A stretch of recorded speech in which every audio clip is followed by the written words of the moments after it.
بالله من الشيطان الرجيم بسم الله الرحمن الرحيم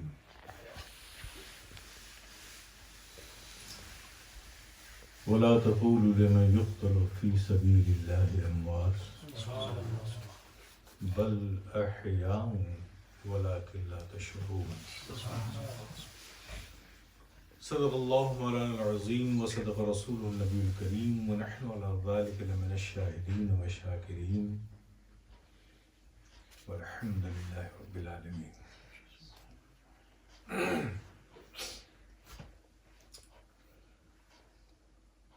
بارگاہ رسالت اور آل رسالت میں محبت سے درود پاک پڑھیں.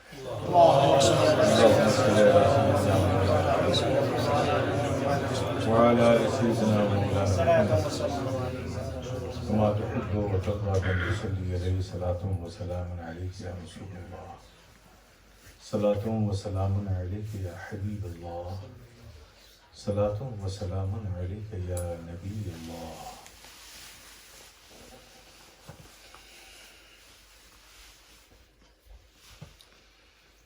ماشاءاللہ یہ ایک مختصر سی محفل ہے. آپ اہل محبت یہاں حاضر آئے.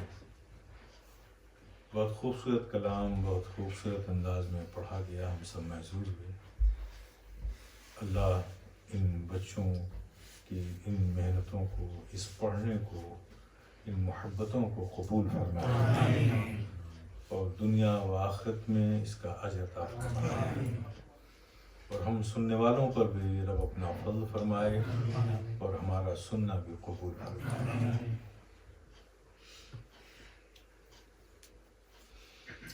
یہ ماہ محرم الحرام کا ماہ چل رہا ہے.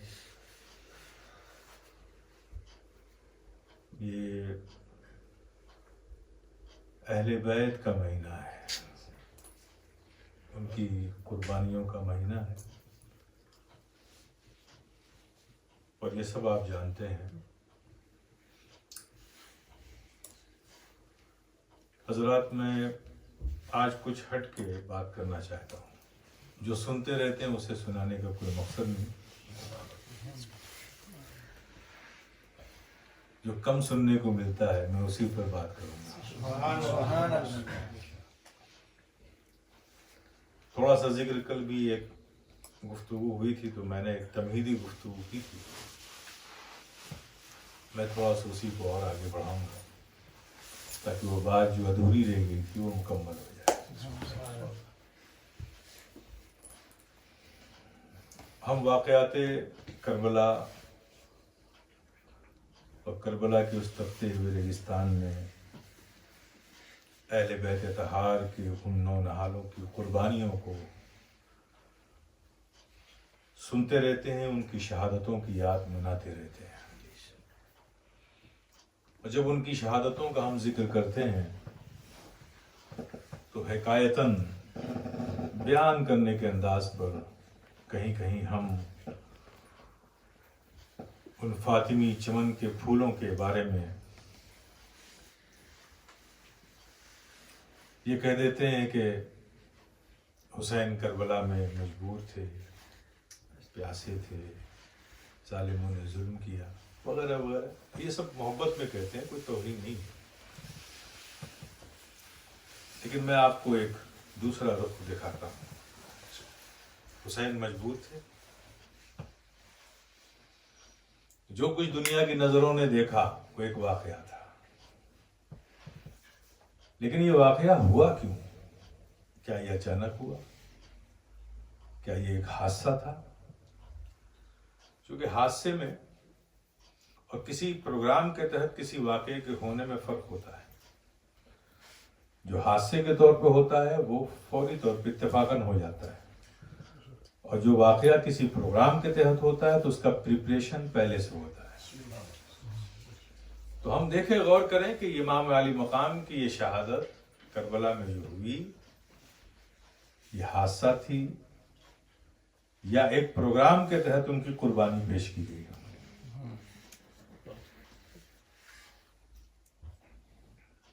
تو آپ ذرا غور کریں, جو امام علی مقام کربلا میں 35-36 سال کے بعد قربان کیے جائیں گے. ابھی بچپنا ہے، 4 سال کے ہیں. نبی کی گود میں بیٹھے ہیں اور نبی کے صاحبزادے حضرت ابراہیم بھی گود میں بیٹھے ہیں، اور ایک زانو پہ حضرت امام حسین بیٹھے ہیں. جبریل امین تشریف لاتے ہیں، یا رسول اللہ،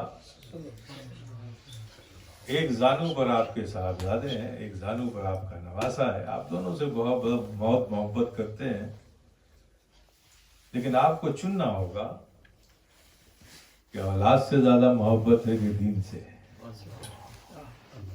جس سے محبت ہوگی ایک کو قربانی دینی پڑے گی. نبی نے فرمایا مجھے دین سے زیادہ محبت ہے.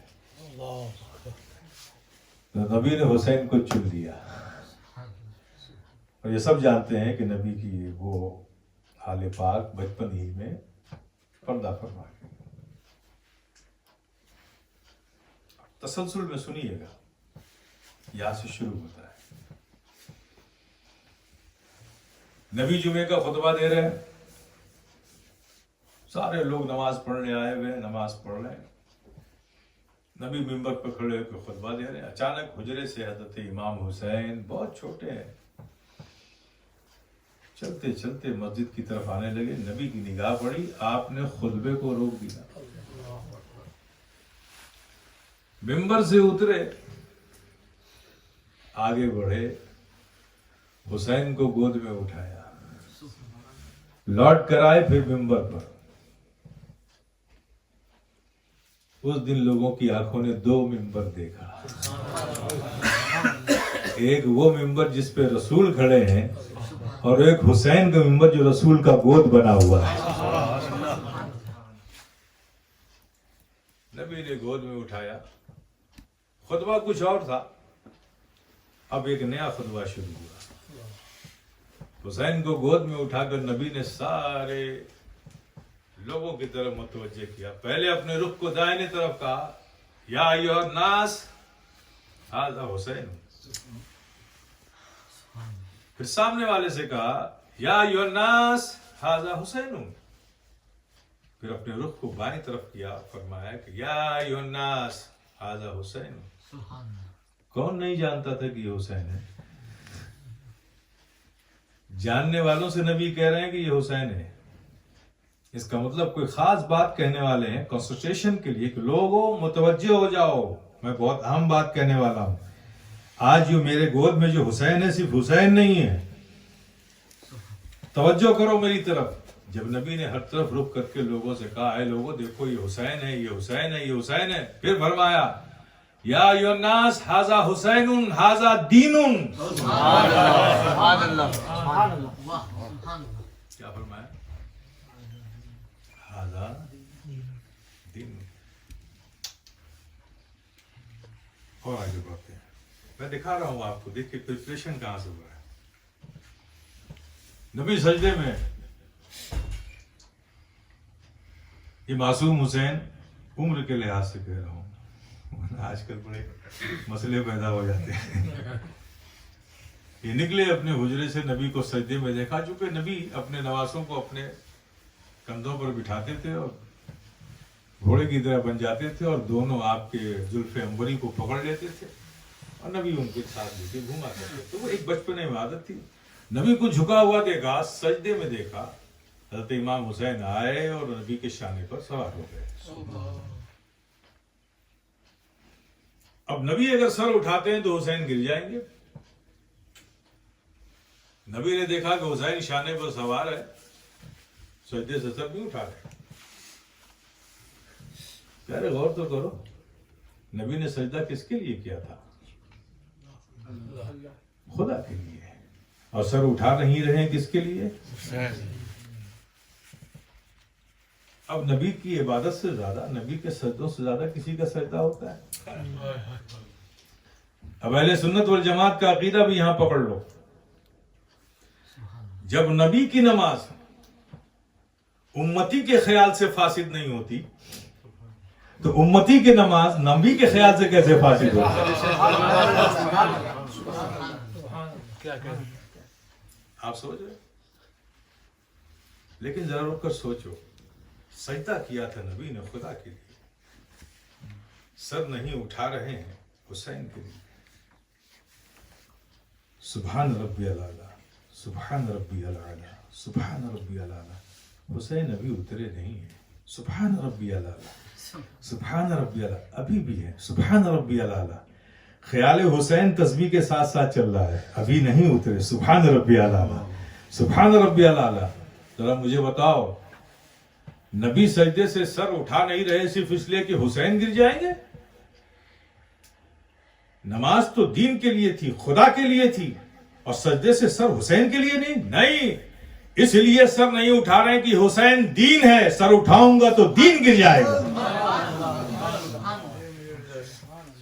اور نبی دین کو گرانے نہیں آیا ہے، وہ تو دین کو سر بلند کرنے آیا ہے.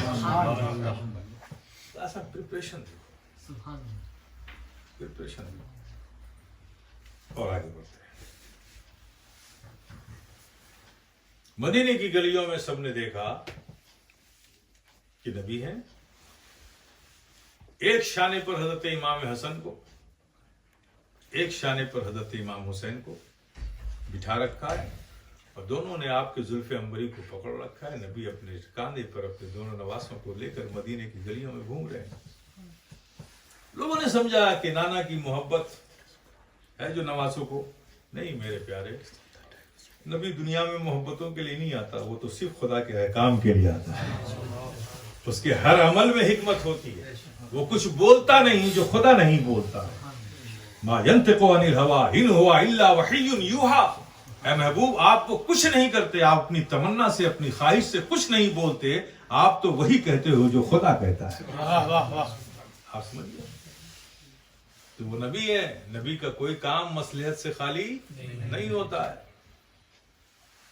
اب یہاں سے پکڑو آپ اس فکر کو.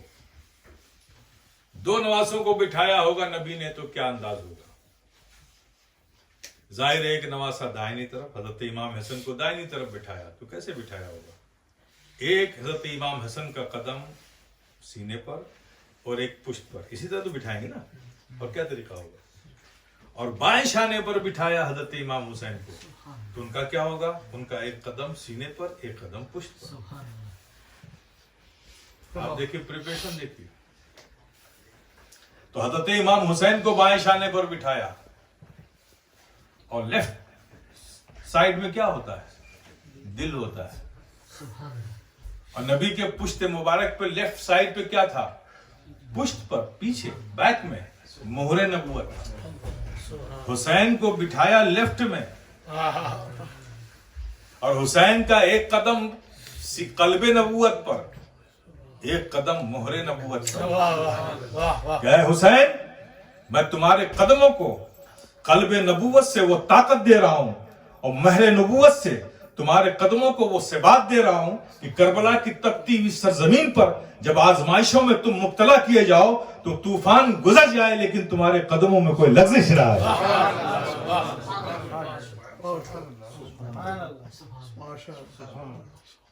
پریپریشن ہو رہا ہے. جبریل امین آ رہے ہیں، تشریف لا رہے ہیں. یا رسول اللہ، آپ اپنے نوازے سے بہت پیار کرتے ہیں، لیکن یہ نواسا کربلا میں شہید ہوگا. اللہ کے پیارے فرما، ہاں مجھے معلوم. کہا یہ کربلا کی مٹی ہے جہاں آپ کے نواسے کو شہید کیا جائے گا. نبی اس مٹی کو ایک شیشی میں رکھتے ہیں. حضرت ام سلمہ ام المومنین حضرت ام سلمہ رضی اللہ تعالی عنہا سے فرماتے ہیں، نبی اے ام سلمہ اسے رکھو، جس دن یہ مٹی سرخ ہو جائے گی سمجھ لینا میرا حسین شہید کر دیا. ابھی بچپنا ہے، یہ خبریں آ رہی شہادت کی. کیسے کہتے ہو آپ حادثہ ہے؟ نبی خبر سن رہے ہیں لیکن دعا کے لیے ہاتھ نہیں اٹھ رہے. ہاں مجھے معلوم ہے جبریل دعا نہیں کر رہے. اتنی محبت نواسے سے دعا نہیں کر رہے ہیں آپ. شہادت کی خبر آ گئی. اگر نبی دعا کر دیں، اللہ اکبر. وہ نبی جو اللہ کی بارگاہ میں محبوب ہے، جو اللہ کا محبوب ہے، جس کی قبولیت محبوبیت اس مقام کی ہے کہ اس کو زبان ہلانے کی ضرورت نہیں ہے، وہ ارادہ کر لے نماز کی حالت میں تو حکم ہو جائے کہ محبوب جدھر تم رخ پھیر دو ادھر قبلہ ہے۔ ایسا محبوب اگر وہ دعا کر دیتے تو دعا قبول ہو جاتی، لیکن نہیں کیا۔ مولا علی باپ ہے، انہیں بھی معلوم کہ میرا یہ بیٹا حسین شہید کیا جائے گا، شہید ہوگا، وہ بھی خاموش۔ خاتون جنت تو ماں ہے، ماں کی ممتا تو بہت مشہور ہے بھائی۔ اے خاتون جنت، آپ کیوں خاموش ہے؟ آپ کو بھی تو پتا ہے کہ حسین شہید کیے جائیں گے، آپ بھی تو دعا کے لیے ہاتھ نہیں اٹھا رہی ہیں، صابرہ اور شاکرہ بنی ہوئی ہے، خاموش ہے، صبر کیے ہوئے۔ اور ماں بھی کیسی ماں؟ جب حشر میں پلسرات سے گزرنا ہوگا، جب خاتون جنت پلسرات سے گزریں گی تو منادی محشر یہ آواز دے گا، اے اہل محشر اپنے سروں کو جھکا دو، خاتون جنت پلسرات سے گزر رہی ہے۔ یہ مقام ماں کا، وہ بھی خاموش ہے، سب خاموش ہے۔ تو یہ سارا پریپریشن ہے۔ روایتوں میں ہے کہ نبی حضرت امام حسین رضی اللہ تعالیٰ عنہ کی ہونٹوں کو اپنے منہ میں لے کر ایسے چوستے تھے جیسے کھجور کی گٹلیاں، جیسے کھجور کھانے کے بعد آپ منہ میں چوستے ہو نا، ویسے سرکار اپنے نواسے کے ہونٹوں کو چوستے تھے۔ دیکھنے والوں نے دیکھا، روایتیں کی گئی، راویوں نے روایت کی کہ کبھی حضرت امام حسین کو گود میں بٹھا کر آپ کے حلقوں میں مبارک، یعنی یہ یہاں جہاں شہرگ ہے، اس کو بوسا دیتے تھے، کبھی ہونٹوں کو چومتے تھے۔ یہ سب اتفاق تھا؟ نہیں۔ اے حسین، میں تمہارے ہونٹوں کو اس لیے چوس رہا ہوں اپنے منہ میں لے کر، جب کربلا میں تمہیں پیاسا رہنا پڑے تو پیاس کی شدت تمہیں پریشان نہ کرے، میرے لبوں کی لطافت اور حلاوت تمہارے ہونٹوں کو تر رکھے۔ اے حسین، میں تمہارے حلقوم کو، گردن کو اس لیے چوم رہا ہوں جب اس پر خنجر چلے تو اس کے درد کا احساس نہ ہو، میرے چومنے کی لذتوں سے تم سرشار رہو تاکہ خنجر کے درد کا احساس نہ ہو۔ پریپریشن ہو رہا ہے۔ کیوں حسین کی شہادت؟ امت میں جس کی بھی چاہتا رب شہادت لے لیتا، نبی دے دیتے، کوئی انکار نہیں کرتا۔ حسین کی شہادت ہی کیوں؟ اس فلسفی کو سمجھو میرے پیارے۔ حسین نے تو وہ کیا جو انہیں کرنا تھا، اس کا حق ادا کیا۔ نبی نے اس طرف اشارہ فرمایا، الحسین منی وانا من الحسین، حسین مجھ سے ہیں اور میں حسین سے ہوں۔ کیسے سمجھیں گے ہم؟ یہ تو سمجھ جائیں گے کہ حسین نبی سے ہیں، لیکن یہ کیسے سمجھ پائیں گے کہ نبی حسین سے ہیں؟ یہ تو سمجھ ہی نہیں سکتے کہ نبی حسین سے ہیں۔ لیکن میرے پیارے، یہاں بھی نبی نے اشارہ دیا، ایک وقت آئے گا۔ یہ بات سمجھ گئے؟ پریپریشن۔ اب آئیے میں آپ کو لے چلتا ہوں اس طرف۔ ہمارے نبی جامع الکمالات ہیں کہ نہیں؟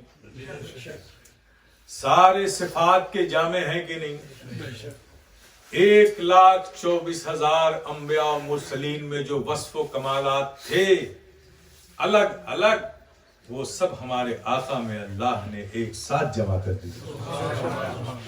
ہمارے آقا جامع وصف و کمالات ہیں، ساری خوبیوں کے کامل ہیں، سارے وصف کے جامع ہیں، ساری عظمتوں کے جامع ہیں۔